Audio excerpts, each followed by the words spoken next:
వి gold trusted gold buyers తాకట్టులో ఉన్న బంగారాన్ని విడిపించి ఈ రోజు ఉన్న మార్కెట్ ధరకే కొనబడును. మరిన్ని వివరాలకు సంప్రదించండి 77107720. మదనపల్లి రూరల్ మండలం అంకిశెట్టిపల్లి వద్ద ముద్దునకొండ ఏర్పాటు చేయబడి అక్కడ సుమారు 21 సంవత్సరాలుగా బౌద్ధ ఆధ్యాత్మిక ఆ భావనకు సంబంధించినటువంటి అనేక కార్యక్రమాలను నిర్వహిస్తూ వస్తూ ఉన్నాము.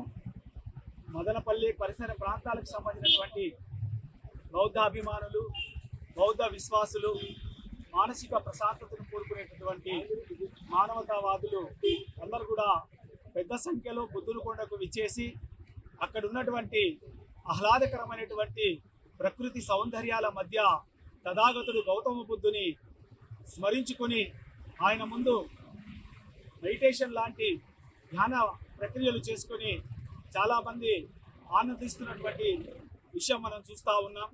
అయితే కొంతమంది దుర్మార్గులు రిపీటెడ్గా అక్కడ ఉన్నటువంటి తథాగతుడు గౌతమ బుద్ధుని విగ్రహాలను ధ్వంసం చేస్తూ వస్తూ ఉన్నారు. గతంలో 3 పర్యాయాలు 3 విగ్రహాలని ధ్వంసం చేయడం జరిగింది. ఇప్పుడు నిన్న మేము ముద్దునకొండకు వెళ్ళి గురు పౌర్ణమికి సంబంధించి ఏర్పాట్ల నిమిత్తమని అంతా పరిశీలన చేస్తూ ఉంటే అక్కడ ఉన్నటువంటి తథాగతుడు గౌతమ బుద్ధుని విగ్రహాన్ని ఒక 2-3 రోజుల ముందు చాలా దుర్మార్గంగా ధ్వంసం చేసినటువంటి పరిస్థితి కనపడింది. ఒక దిమ్మె పైన, ఒక మనిషి నిలువెత్తు దిమ్మె పైన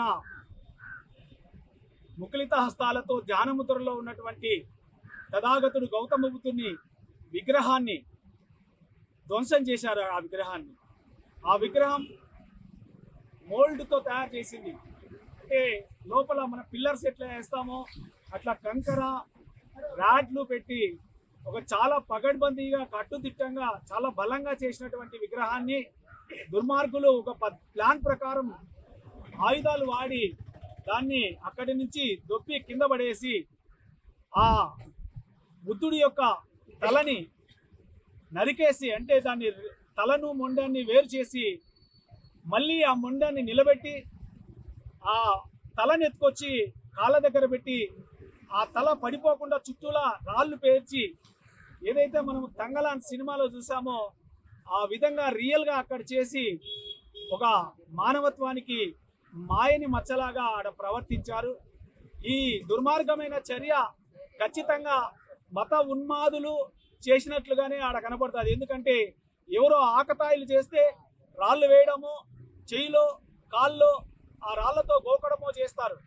కానీ తలను మొండాన్ని వేరు చేసి ఒక బలమైన ఆ దీళ్లతో ఆ విగ్రహాన్ని దొబ్బేసి అంత హేయంగా అన్యాయంగా ప్రవర్తించారంటే ఖచ్చితంగా ఇది ఉద్దేశపూర్వకంగా మత ఉన్మాదంతో కొంతమంది చేసినటువంటి చర్యగా మేము భావిస్తూ ఉన్నాం.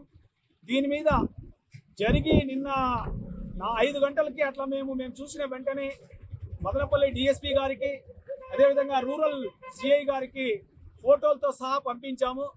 ఇప్పటి వరకు కనీసం నామమాత్రంగా కూడా పోలీస్ వ్యవస్థ స్పందించిన పరిస్థితి లేదు. మేము నిరాహార దీక్ష ధర్నా చేస్తాము, నిరసన తెలియజేస్తాము అని చెప్పి పోస్ట్ పెడితే మొత్తంగా సిఐ 1 టౌన్ ఫోన్ చేస్తారు, అక్కడున్న ఎస్ఐలు కానిస్టేబుల్స్ ఫోన్ చేస్తారు, మీరు పర్మిషన్ తీసుకుందురా అండి అని. అంటే పర్మిషన్ తీసుకోవడానికి పిలుస్తున్నారే తప్ప అసలు కొండపైన ఏం జరిగింది, ఆ దురాగతం ఎవరు చేశారు, ఇంత అంటే అమానవీయ కృత్యం, ప్రపంచానికి శాంతి కపోతాన్ని అందించినటువంటి తథాగతుడు గౌతమ బుద్ధుని అంత దుర్మార్గంగా తల మొండెం వేరు చేసి అంత అవమానంగా కరంగా అక్కడ పడేస్తే కనీసం పోలీసులు చూడటానికి కూడా ఇంతవరకు వెళ్ళలా. ఎంత దుర్మార్గం. ఒకవైపు చంద్రబాబు నాయుడు గారు మాట్లాడుతూ ఉన్నారు, నేను అమరావతి అని పెట్టిందే తథాగతుడు గౌతమ బుద్ధుని యొక్క చారిత్రక నేపథ్యంలో నేను పెట్టాను అంటున్నాడు.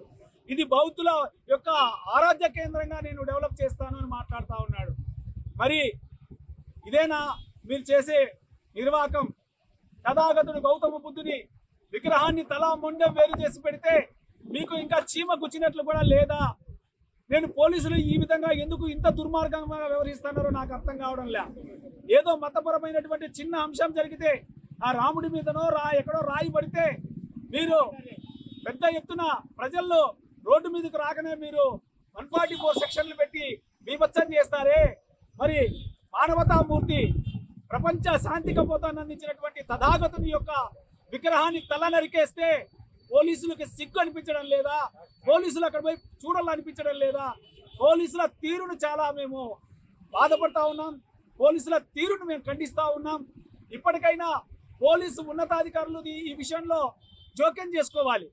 మేము పోలీసులు పగలగొట్టారని చెప్పడంలే, పోలీసుల వల్ల పగలగొట్టారని కూడా చెప్పడంలే.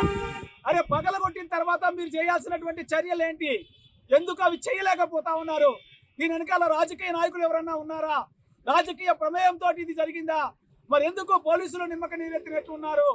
మేము పోలీసులకు అడుగుతా ఉన్నాం. మేము శాంతియుతంగా బుద్ధుడి మార్గంలో ఓ సామాన్యమైనటువంటి నిరసన తెలియజేస్తా ఉన్నాం.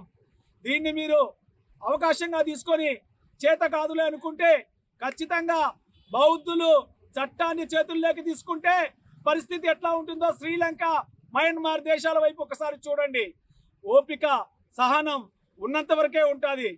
అది హింసను ఆపడానికి హింసే అవసరమవుతుందంటే హింస చేపట్టడానికి కూడా మేము సిద్ధమే. మేము అహింసను ప్రమోట్ చేస్తాం. అహింసను ప్రమోట్ చేసే క్రమంలో హింస అనివార్యమైతే చేయడానికి కూడా వెనక్కిపోమని చెప్పి ఈ సందర్భంగా తెలియజేస్తూ, పోలీసుల అవకాశం ఇవ్వకుండా వెంటనే ఈ కేసును మీరు బయటికి తీయాలి. ఎవరున్నారో వెనకాల, దీని వెనకాల రాజకీయ హస్తం ఉందా? మతోన్మాదుల హస్తం ఉందా? ఎవరు చేశారు? ఎందుకు చేశారు? రిపీటెడ్గా ఎందుకు జరుగుతూ ఉన్నాయి? గతంలో నమోదు చేసినటువంటి కేసుల్లో ఏం ఫైండింగ్స్ చేశారు? అవన్నీ కూడా సమాజానికి తెలియజేయాల్సినటువంటి అవసరం ఉంది. తెలుగులో ఫాస్టెస్ట్ న్యూస్ ఇప్పుడు కొత్త అవతారంలో 5 సెకండ్లోనే పూర్తి వార్తా సమాచారం మీ చేతిలో. సోషల్ మీడియా ట్రెండ్స్ మీ కళ్ళ ముందుకే live TV and voice search ఆప్షన్స్తో ఇప్పుడే డౌన్లోడ్ చేయండి. యాప్ లింక్ డిస్క్రిప్షన్లో ఉంది.